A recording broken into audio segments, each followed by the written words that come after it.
So, anyways, the damn thing got cut off. Shit, I messed it up. I don't know how to do this shit. And for you people making these electronics, from my heart, fuck you. Quit complicating shit. Seriously, fuck you and fuck your ads. Seriously, ads are what destroyed television. And people come along like, well, the internet was the shit. No, people went to the internet because they were pissed off at TV because in order to watch a 30-minute episode of Friends, you had to watch 9 minutes of commercials. Why do you think TikTok took off like it did? Seriously, why do you think TikTok? I'm going to tell you why. Because it's endless dopamine hits with zero ads. That's it. And if there is some form of ad, you just boop, within 1 millisecond, you flip past it. That is why. Right there. That is why TikTok took off as fast and as hot as it did. But anyways, where was I at here?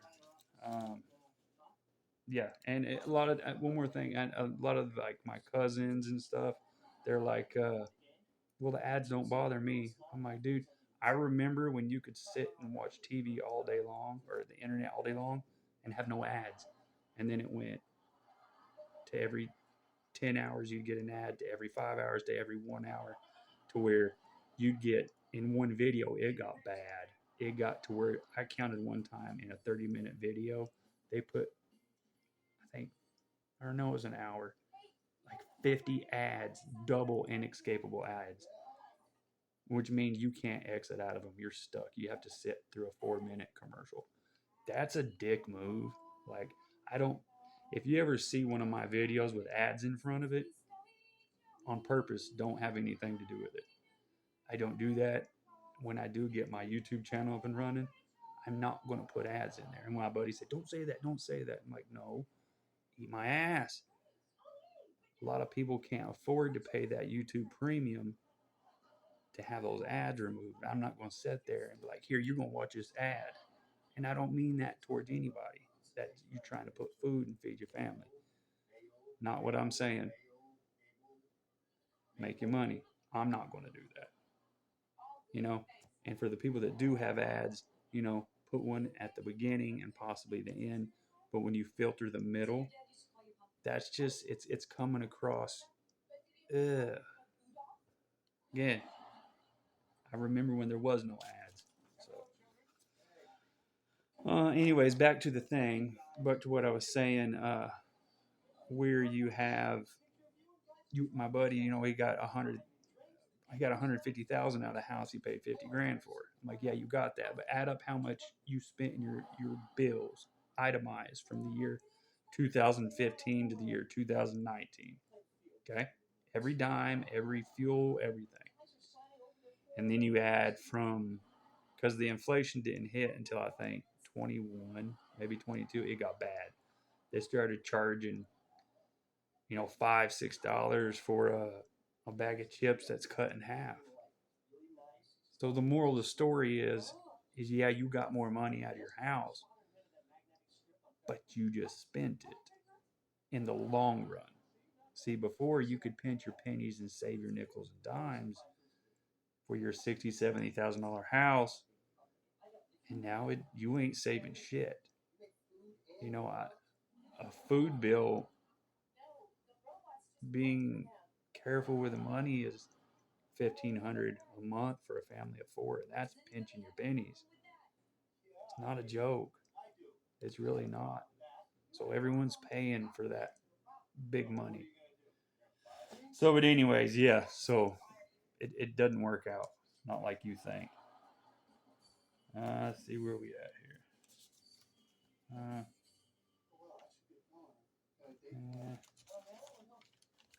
Stop. Okay, so I have traveled around 2.5 million miles, maybe 3, but I know damn well from 2.5. That's land, sea, and air I've traveled. I got those logged to 2.5 mil. I've been into thousands of places. thousands of pawn shops, thousands of antique stores, thousands of yard sales. I've seen everything. Also, I got something over there I want to show you when I'm close to being done here. All these millions of miles, and I've never seen one in person. I've seen them on TV, but never in person. But anyways, um, I get on Craigslist or something and eBay, and I see these fucking absurd prices. And I don't mean no disrespect, but I'm going to teach you really fast how to price something, okay? Point blank, if you have the only one, you can get on eBay, Craigslist, and you can't find one anywhere on the internet, you make the price. Do you understand what I just said? You're the boss, you make the price of it. If you can't find it nowhere for sale, I don't give a fuck what sold. If there's none available and the whole planet internet, you make the price. Now, if you have something, let's just say, I don't know, let's just say, or I'm trying to think of something that everybody knows, kind of the price. Damn it, I'm drawing a blank. Uh, I was gonna say like a regular PlayStation 2 or something. I'm trying to give you a version here really quick. Um,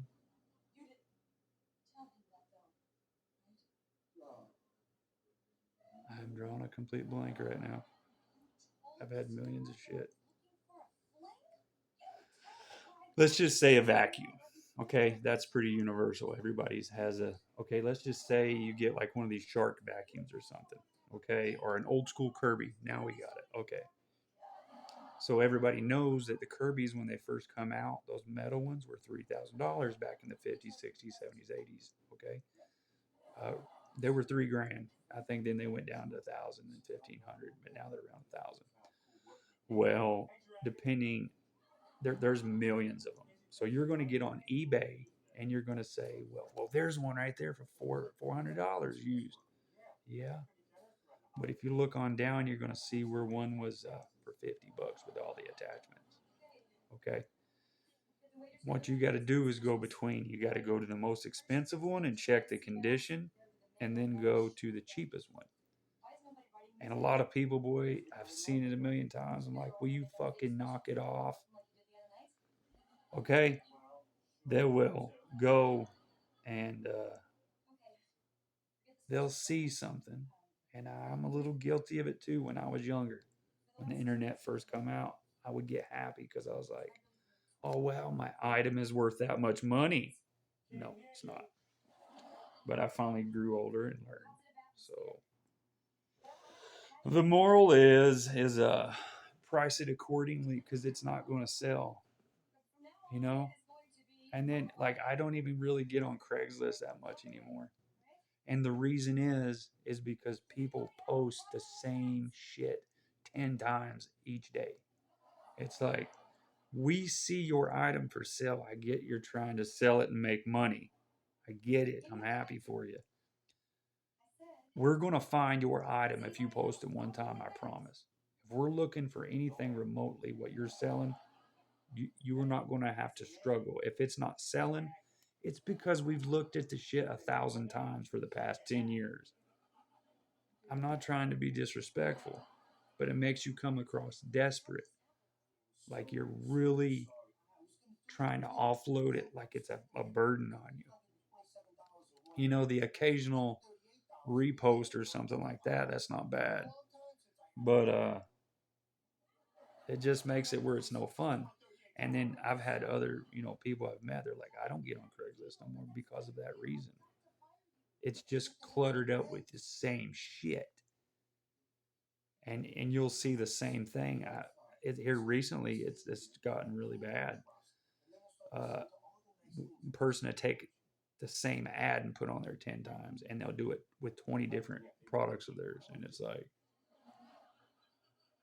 nobody wants to see the same shit each day. That's part of the reason why nobody sells shit, because no one gets on Craigslist anymore. It's fucking outdated, and eBay, you eBay people, y'all are crackheads, man. You got some of these prices, and a lot of them are just people bored. They don't really give a shit if they sell anything. They're just trying to fill hours in the day. So, anyways, get like some realistic prices. Okay, so already covered that. Okay, yeah, basically the food. They're giving us half the portions for twice the price. I've watched potato chips over the last 4 decades shrink more and more and more and more. Back in the day when I was a kid, a bag of potato chips was the size of a fucking pillow. Nowadays you're getting a giant bag and there's only about 5 inches of chips in it, 6, 7 tops. Seriously, walk to your potato chips and open the bag. They give you this full ass bag of air. And you're like, what were you putting all that extra shit in there for? To make the bag look better? All that does is piss me off when I open it. I'm like, where's the beef, bitch? You know? So, but anyways. Oh yeah, this is a good one right here. If your mom and dad disciplines you, helps you, gets you education, or helps you with money, uh, thank them. Be grateful. Don't take it for granted. Seriously, don't. I know a lot of my friends do, and they're just like, well, it's because it's been there, so they don't realize what they have. And then it's not that they want to do it. Um, we're all guilty of it, you know. Just we have to remind ourselves to be thankful for those that were there for us, you know. Um, if your mom and dad or someone, they correct you after you calm down and you cool off from being pissed off, let them know you're thankful that they took the time to correct you, to discipline you. Because I'm going to tell you right now, true love is when you discipline your kids. Listen, if you discipline your children and show them love when they're younger, no one will have to discipline them. No police officers or nothing when they get older. You figure that shit out. Correct your kids while they're young, and the authorities won't have to when they get older. And anyways, just you know, try to make something better of yourself. You know. And I seen something. There was and when I seen it, I don't like I do not like touching base on race stuff. But I was watching a video the other day, and I remember when all these riots was going on, and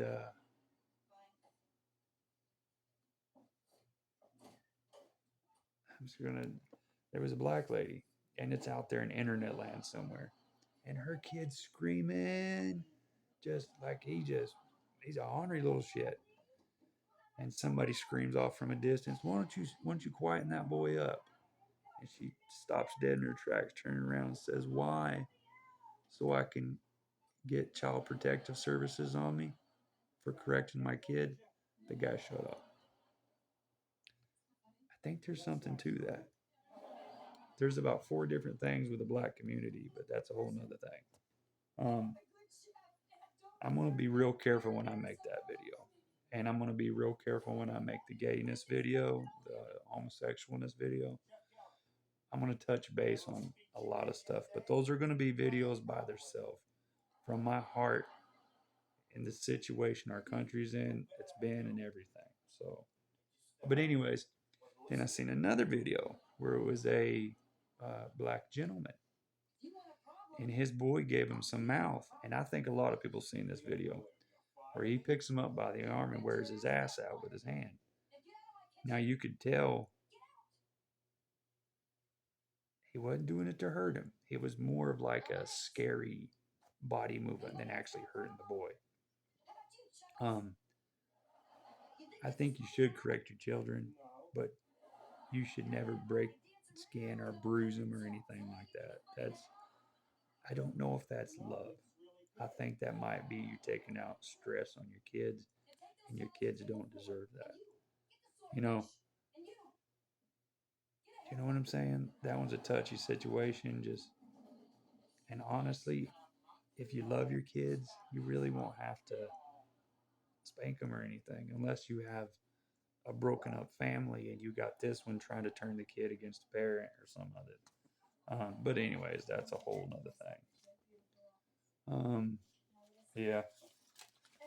So, anyways, video was in two sections here because I pushed a pause or some shit, and I went to repause it and messed it up.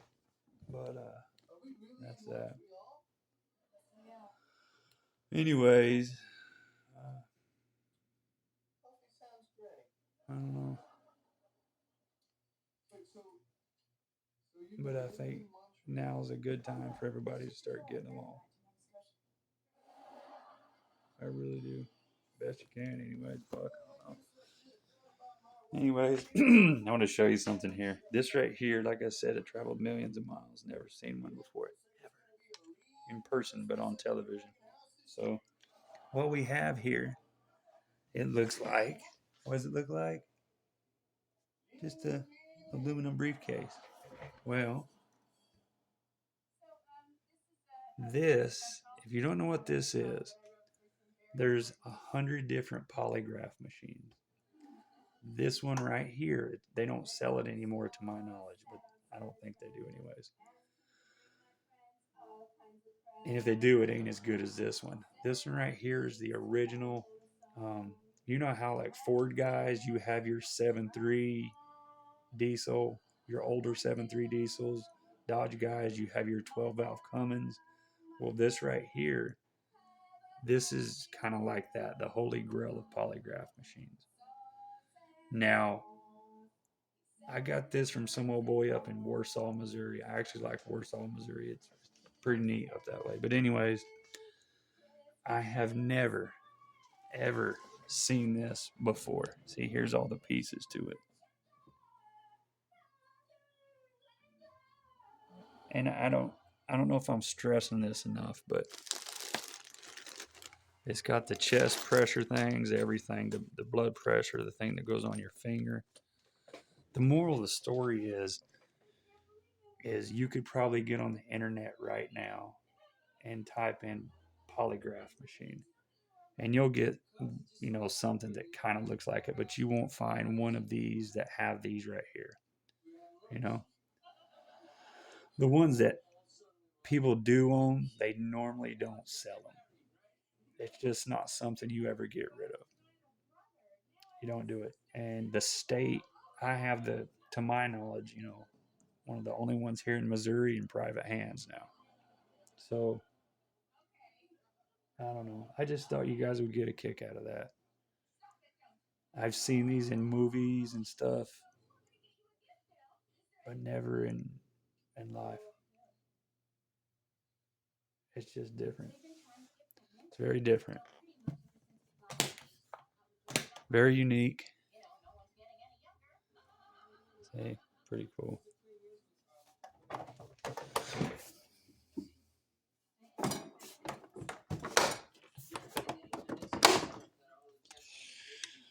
Any hoozy. I guess that's that.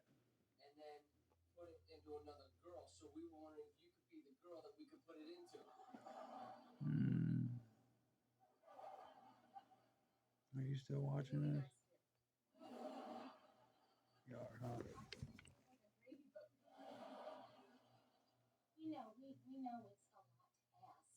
Crazy world we live in.